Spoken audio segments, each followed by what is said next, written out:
All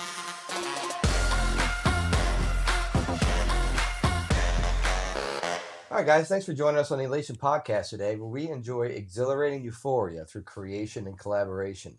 Today's a little bit different because we're in the Dolby room, and I wanted to highlight some things that we've been doing here at Elation and partnering with these great people here, Ashley and Larry and Covay, part of the Trombone Shorty Foundation. And we are excited to have collabed with them over the last few months and really grown as an organization as Elation, but also enjoying the growth of these two young men moving forward. I'm here to share that experience with you guys today. So, Ashley, could you explain a little bit about Yeah, what you guys do of and what's going on with the course. Yeah. foundation? So, Trombone Shorty Foundation was established back in 2012. Really, it came out of the era of music education really not being present in schools. At that time, we were still navigating the impacts of Hurricane Katrina, with a lot of schools turning into charter schools.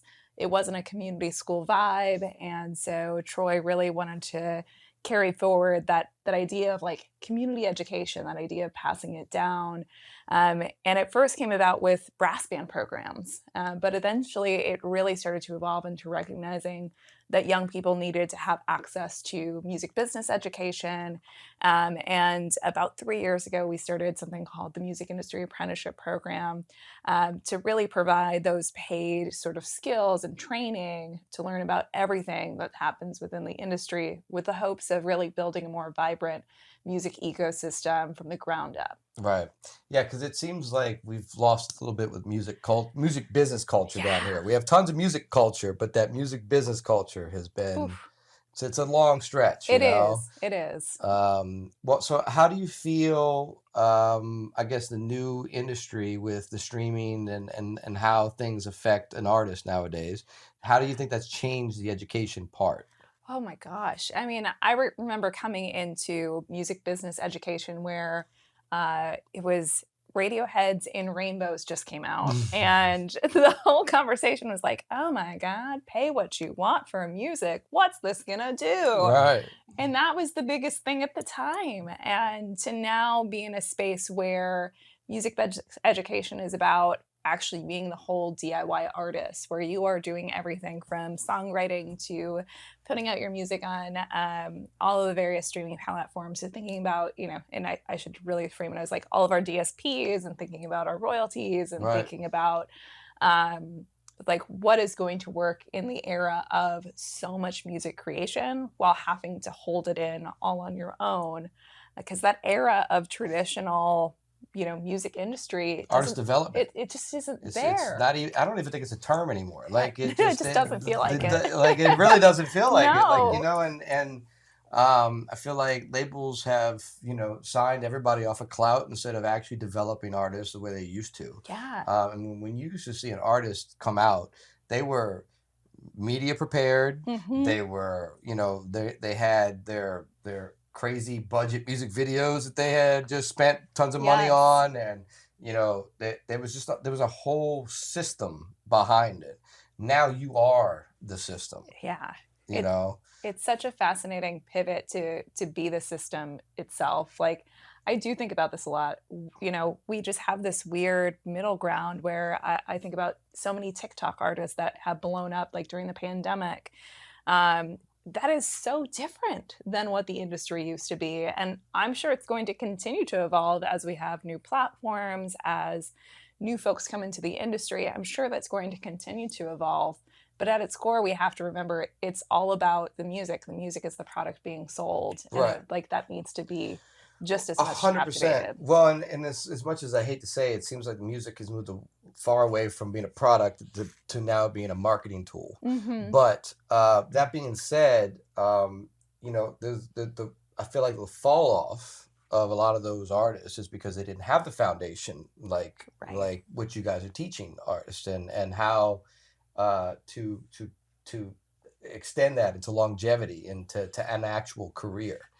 How do you think some of those things misfire, or what are the things that need to connect on those? I think the biggest dots really need to connect around creating, dare I say, like ecosystems, Hmm. because the way that larger cities are set up, like I think about a Los Angeles or a New York or a Nashville, like where we know as traditional music cities, so to speak, they have ecosystems set up and the foundation for ecosystems for something to thrive in. There's a reason why those cities tend to have more folks like migrating there.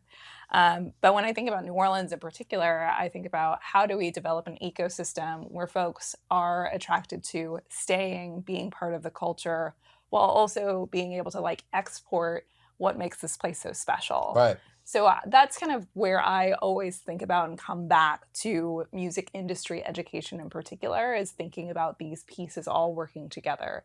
We have to have artists, but we also have to have studio spaces like this Right. one. We also have to have um, like DSPs. We also have to have sync licensing. We also have to have all of these layers. So I'm just thinking of it, and the venues, Right. but in particular, like venues that pay artists Pay so they artists. can Right. live. Right. Um, Not venues that ask artists to pay to be on stage, Correct, right? Which correct. seems to be a thing down here for a lot of the Bourbon Street, It does. you know, Yeah. and especially if you're a new band or a new artist, you know, Yeah. it's hard navigating that It space. is. I will say, you know, we have had several internships here since I've opened the building. I bought the building 4 years ago, August. Didn't open to the public until July last year, so it'd be a year ago basically. But had few people in and out for randomly for interning, but none of them had the foundation that you guys provide, and the help, I guess, to get to that point to be the intern. You guys have been an amazing experience, and it's been a blessing having you here.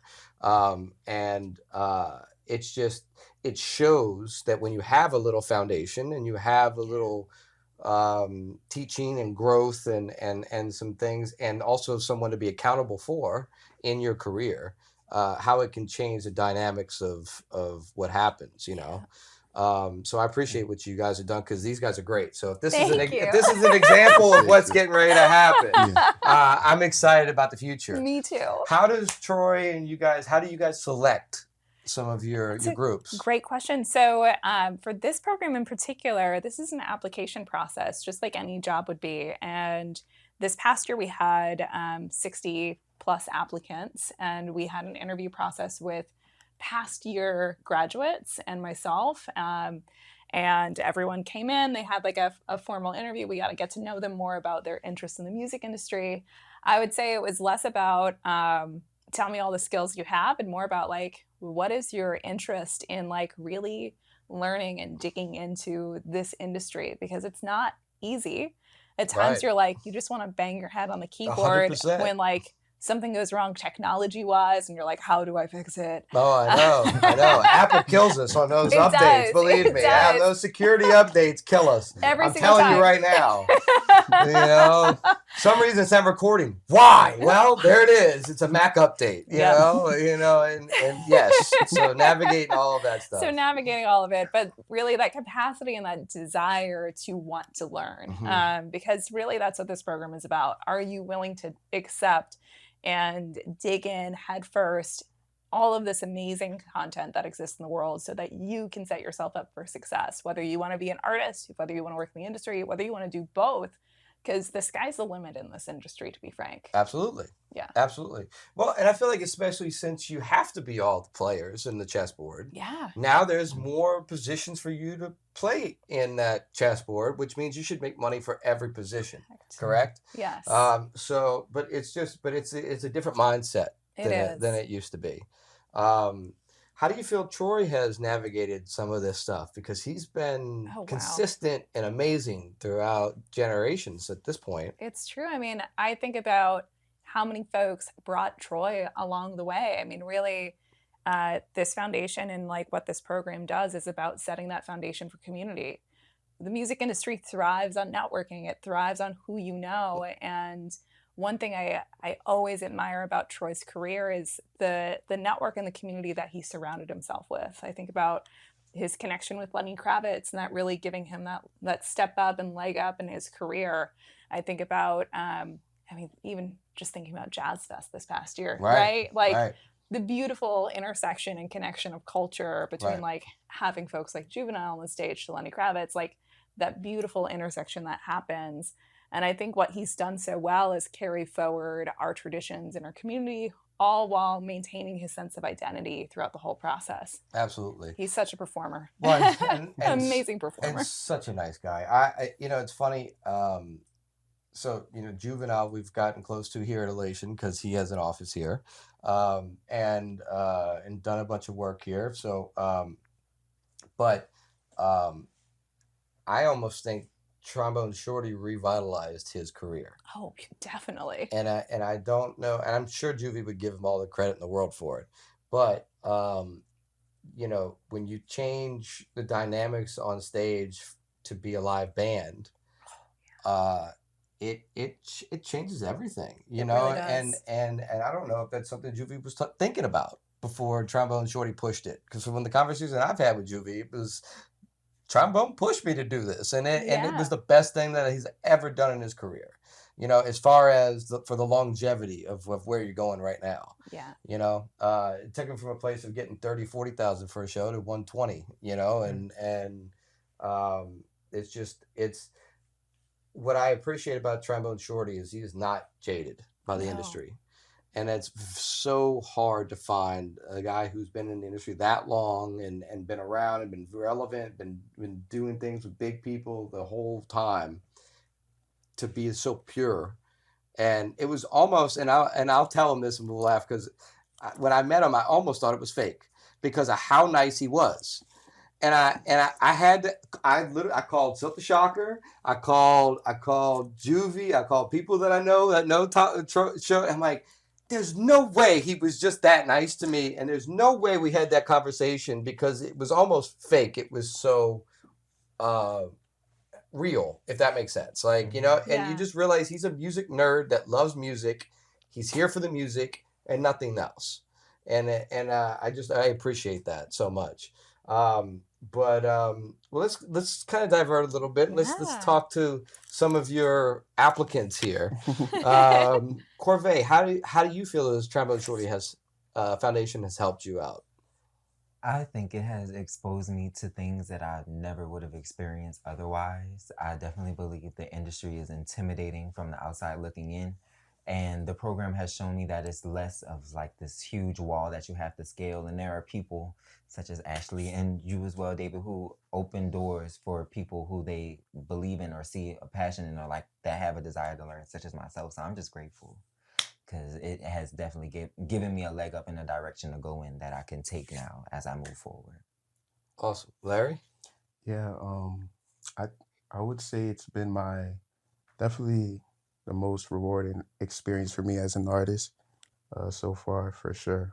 Just to be around creatives and like-minded individuals who are willing to invest in my creativity and my potential has been an amazing experience, for sure. That's awesome. That's awesome. No, and it's funny, when I started to talk to Nate about this whole situation, his first comment was, "I already know who I'm sending." I already know who I'm sending. So you guys were already on his mind for some reason. So you must have been putting in the work before you got here. Oh man.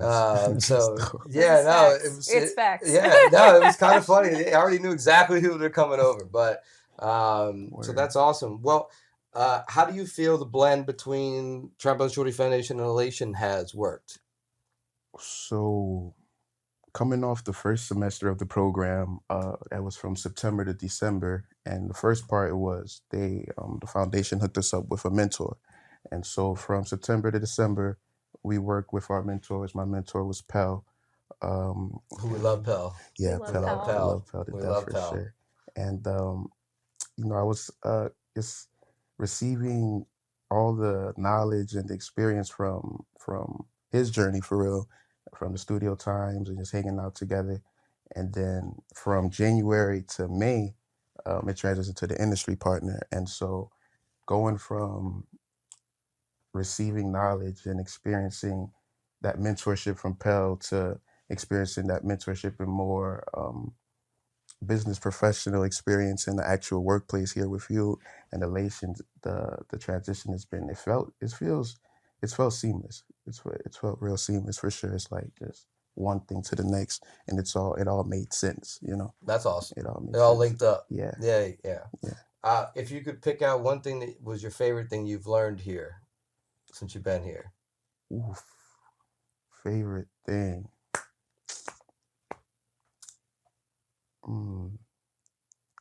There's so many stuff. I have to think. Can we come back to that? Yeah, we one? can come back to I'm that. gonna Okay, think well, on that just tell me one Yeah. thing that you've learned here then. Let's go for Well, that. One thing one that you thing. learned that you're going to take on for the future. Definitely stay ready, stay prepared. So you got to get prepared, in the studio. Anything can happen at any moment. And You so know it's that. like I got that call. staying on your I was toes. like, I Yeah. didn't know this was Yeah. happening. Yeah, staying on your toes for sure. Staying on your toes 1,000%. Yeah. Absolutely. Yeah. Same questions. Definitely to stay prepared. Whenever I came to work that one random Wednesday, and everyone and their mom was here for the Juvenile and Jacques shoot. And I just woke up that morning. I was like, cool, I'm running late. It's fine. It's a chill Wednesday. The rest of the week been chill. I'm just throwing on a little shirt, some sweatpants, nothing crazy. I also didn't do my hair that day. And then I pull up, and it's just like Sprinters and Beamers and Benzes and all these things in the driveway. And I'm like, cool.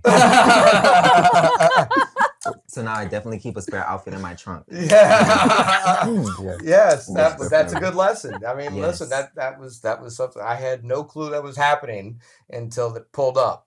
I got a call the night before from Juvie saying, "Hey, I want to use the white wall space for a music video." That's the only thing I was heard. Wow. The next thing, and I show up, there's 15 cars in the parking lot. Jacques and BG are here, and we're all shooting stuff, and yes, there are that is one thing the studio business will teach you is you have to answer every phone call because you never know when that call is going to happen to be the one that sets you off apart from everywhere else, and you have to be ready for that moment. All of the work that you do beforehand leads up to that moment, so that's definitely a good lesson. That's definitely a good lesson. When I got out the lift that morning, I came in through the business side, and BG was there, and I walked past. I was that BG? I'm like, what's going on? That was crazy, real crazy. That's awesome. Well, you've met some people here. You met Jacques, you met Juvie, you met Master P, kind of. Yeah. Yes. Kind of. We won't go into any more details, but one thing the studio life will teach you is you have to be ready for anybody to walk in the door at any moment. And so that's why I don't know if you've noticed, but I've tried to keep this place as clean, as showroom ready as possible because you never know who's going to walk through that door, right? Well, Ashley, how do you see the next phase of the foundation for? Such a great question. I mean, I literally was just thinking about this today. I think a big thing for us is the theme I'm using right now is creativity, like in an era of AI. So, like, how can we continue to ensure that there's creative thinking, there's creativity as we think about musical development, but being able to step into a space and be autonomous thinkers, think on our toes, think on our feet with whatever situation we might be in. And so how that translates, I think it's kind of still one of those things that is ever evolving. Right. We're also trying to figure it out. Gosh, it's something somebody said to me the other day made a lot of sense, and I hadn't quite thought about this before. But we were talking about AI and music production and how it correlates, and the person I was talking to said, there's an opportunity in the AI, and I said, well, what do you mean? And he said, well, if you type in, or if you ask ChatGPT or AI, whatever, to create a song for an R&B song, it has a lot of data to put together to create an R&B song. Right. If you wanted to create a pop song, it has a lot of data to congregate and create a pop song. But if you ask it to do a bounce beat, there's not a lot of data that it can truly or a Zydeco, or, some of these original core music genres that we have, especially in New Orleans. Yeah. There's a lot of opportunity to create things that AI cannot, and so I looked at that and I was like, that's a good point, because Yeah. because it's all a computer pulling information off of web pages and things that it listens to and create something. But if it doesn't have that much to pull together, it's not going to be able to create that. Yeah. So we should be separating ourselves in this moment, meaning New Orleanians. We should be separating ourselves from Yes, we AI by being that creative, getting back to the roots of our actual music. Yeah. Mhm. Yeah, and that's what I want to be the core of what we're thinking about and doing. I mean, whether that is doing brass band music or doing music industry work, whether that is beat making, whether that is thinking about branding and marketing, like there's such a cultural depth here that Right. we have at our fingertips. Like we are just so culturally rich that Absolutely. it's ridiculous. Absolutely. And so as I think about what's next for us, I think about how we can continue to support this like culturally rich space in a way that is growing in tandem with trends happening in the music industry. So that's complicated to say. I don't know what's next. Right. But I do know like a big part of our work is continuing to update all this forward motion as we continue to see where things go. Do you feel the state or the city is help at all, or do you feel like you're pushing a rope? I feel like the state, rather like as we think about economic development in particular, so much of it is focused on tourism, and tourism without placing money back into the hands of the creators that they are marketing as the reason to come here. So I wish I could say confidently like, yeah, but the reality is we need to become a culture-friendly city before that begins to happen. That we need to have changes in our administration locally and at a state level to appreciate and value like what a driver music is for our community. Right. It is the bread and butter. We haven't had, in New Orleans, hadn't had a good mayor in 50 years. I mean, so it just, and I don't see any movement toward a good answer. And it sucks. I mean, only like 25% of New Orleans votes? Like, I don't know. Like, it's low. It's really bad. It's historically low. Yeah. So I wish like it was more. Like I would love for New Orleans to eventually become like a true music city in the ways that others are. But that's going to take a lot of dedication on behalf of elected officials to really drive that further. And I don't think that we're going to see that in this current administration. But I'm always hopeful it could go forward. Somebody can push something. Yeah, someone could do it. 100%. Well, but it also goes back. I feel like we've always been, because I feel like we were one of the first, if not the first real music city in the country. But the music business has never grown down here. We've always been thought of as pirates and drinkers and the fun, but the business aspect has never been a part of the process down here. One of the things that I talk when I talk to Nashville like studio musicians and people that have come down here to try to do some stuff, their biggest complaint was musicians will show up late to the studio session, or they'll show up drunk, or they'll not show up at all. And it's that seriousness of the business that I think our own culture doesn't create, because we are the pushback city. We don't conform to anything. It's so I mean the VCC won't let us conform. So we're not changing anything, including architecture downtown. So I just feel like we've got to get past some of those culture barriers to truly get into those dynamics. Yes. Yeah, I was thinking it's funny how New Orleans is known as the Big Easy, and people come down here and take it easy, and it's that mentality is shown in every every facet of life down here. Absolutely. And I think programs like the Trombone Shorty Foundation and other nonprofits that push for a level of skilled professionalism within the fun, seriousness within the fun. I think New Orleans can gained a lot from it for sure. Yeah. Yeah. Well, I think it takes guys like Trombone Shorty, who's respected by the fun, Yes.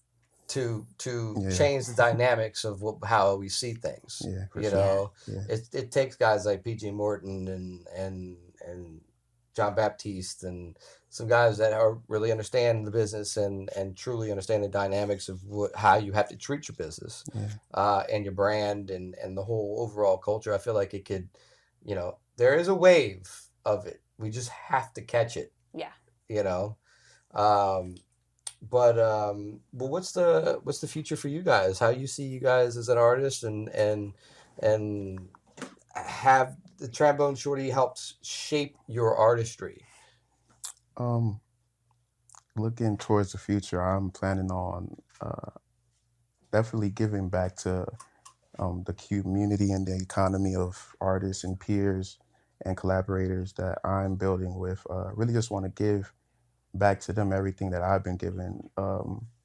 So whether that's access or, opportunities, I, I want to give back to them because what I've experienced in my creative journey is that whenever I'm willing to let go of everything creatively, that's when I get everything creatively. So really, I just want to find different ways to give back and collaborate and connect more and network more for sure, Awesome. as much as possible, for sure. Awesome. Yeah. Awesome. How do you feel like Trombone Shorty has shaped your artistry?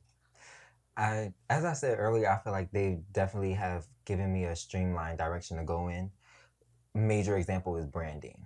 As people can see, I have a pencil in my headband because I'm a student to the game. Like, I love writing, I love notebooks, I love kicking it in my room. That's me. So trying to take myself as an artist and market that and create it and tailor it to be something that can be sold, for lack of a better term, in order to make money, is something that I have learned from the program and plan to use moving forward. Other than that, as Larry was saying, with the networking and the community building, I definitely want to create a well-rounded and widespread group of individuals that are on the same level, definitely on the come up, trying to create a name for ourselves, not only in the city of New Orleans, but in the world in general. And I feel like the best way to do that, the best way to pull focus, is to do something new or to do something dramatic or drastic. And I feel like a 20-person deep like entourage or group is just like gonna get noticed, especially if everyone in that group is talented and we're all allowing our talents to shine in ways that reflect the best of ourselves, because you're only as strong as your weakest link type thing. So that's more so what I'm focusing on, is curating that and working with people such as Larry and Ashley and you as well, and just using the resources to not only better myself, but make New Orleans what it could be. Well, that's what it takes. It takes all of us working together. If we all teach one person or one artist that process, that mindset, that thought, we can all kind of move up together as an energy. Life's all about energy. You just gotta throw a bunch of stuff at it. Have you guys created anything while you guys have been here? Yeah, we made a couple of beats, a couple of songs too. I think we're gonna play "Loving You." Okay. Yeah, we did "Loving You." We made the beat. Covay did most of the beat to it. It's crazy. Did the hi-hats on it. And yeah, we did that in Studio A with Tony. It was real fire. All right. Well, you want to hit play and let's take a listen real quick? Yeah.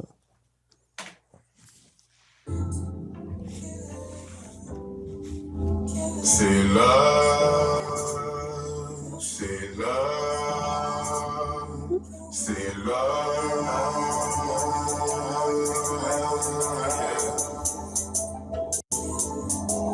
Thinking about you for the 8,000 times. Get on without you. And I hate that you still on my mind. 4 in the morning, tossing and turning all in my bed.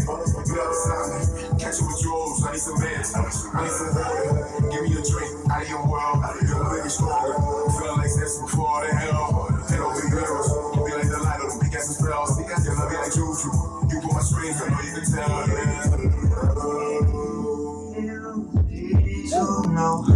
Ooh, Thank you. That's awesome. Appreciate it. Absolutely, man. What was your inspiration on that song? Definitely a popular trend and hip hop right now, sexy drill music. That was the inspiration for the drums on it. Yeah, definitely that kind of vibe, the drill vibe. I don't know what. It's by Covay. But didn't you sampled someone? Who? I sampled 2 songs, and that's one thing I really need to stop doing because please don't sue me. But I sampled "Gut Feelings" by Ella Mai featuring her, and that was like in the background of the track. And then vocally, I sampled "It Kills Me" by Melanie Fiona, and because the line in "Gut Feelings" is I just killing me. I have a gut feeling and it's killing me. And when Larry had brought up the sexy drill, he was like, it's melodic, it's sad, but then like the drums make it, So I could do the sad boy, like sad stripper music all day. I love it. It's just so. Covay, some of your melodies remind me of Idlewild, the movie with Outkast. Yes. Oh my God, thank you. I feel that. Okay. Yeah, no, but a lot involuntary. of what you do reminds me that it would fit in that world. Thank you. Yeah. Thank you. I'm very inspired by just that type of music, like live instruments, like choirs. I'm a choir kid to the core. So that the live instrument, my grandfather was a pianist, and like the hole in the wall, like that stuff. So yeah. So it makes sense then. That's awesome. Yeah. That's awesome. Well, and then Larry, you remind me of, I don't know, I feel like you've got this Caribbean rap vibe about you that like you really could fit in that Afro world really, really, really well. Yeah, my parents are from Honduras, so tapping into that Caribbean aspect of my heritage is something I definitely want to bring to my artistry for sure. Yeah, no, 100%. Yeah. But I think you're both really, really, really talented, and you Thank guys you. have been here great. So I Appreciate it. I appreciate both of you guys' work. And actually, Covay was Shorty would be happy about this because we were we were producing some stuff, and I had some young producers here, and they were working on some stuff, and they were trying to figure out some notes and keys. And this one right here is like, nope, that note, this note, that note, this note, that. Oh, and everybody kind of went, oh, all right, now it all makes sense. Yeah. So very, very good ears Thank these you. guys have, both of them. Thank you. Appreciate it. So is there, how do you feel Elation can help a young artist here in the city? Well, it's a one-stop shop for content creation. So if an artist needs to record music, if an artist needs to create content, shoot a music video, have a podcast interview, whatever they need in order to get their product out, Elation is a one-stop shop. So I think just pulling up and finding out for themselves for real, they can, Good answer. Pulling up, seeing yeah, it. yeah, for sure. Yeah, that's what changes everybody's thought process. Yeah. What about you, Covay? I definitely agree. It is a one-stop shop. I think the only thing that kind of separates it from like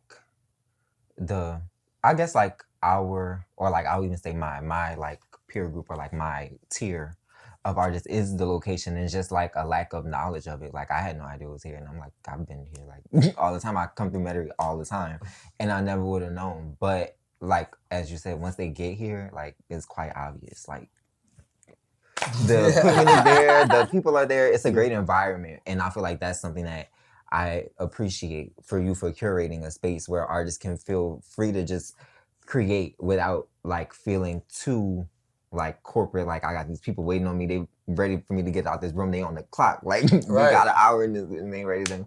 But I feel like you've curated a space that allows it to breathe easy, and that allows for the best work to be created, as well as the video and the equipment and like Funky Stone and all the support that is behind it. It's definitely a well-packaged, well-oiled machine. So Awesome, I appreciate it. No, and that's my overall goal was to try to create a space that has the right energy for creatives to come in, do what they need to do, but also the cleanliness and the corporate feel to be able to have the business meeting in the same place, to where you're not leaving the building for anything but food, and then even that you can call in.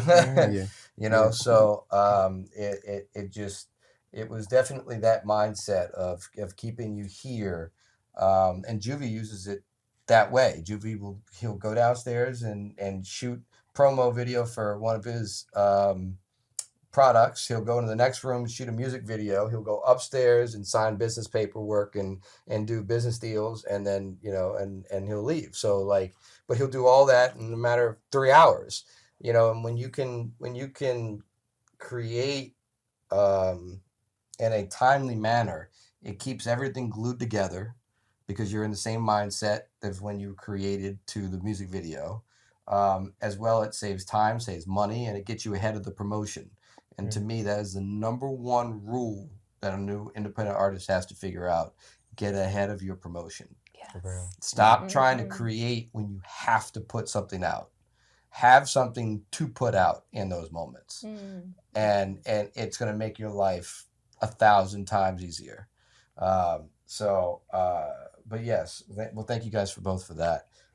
Thank you. I would love to do more with the Trombone Shorty Foundation. So anything that we can do to help facilitate, move forward, do shows, events, do some type of camp, classes, whatever it may be. Amazing. I'm all in because I appreciate you guys, and if this is anything, if this is a representative of what you guys bring to the city, we have a bright future in front of us.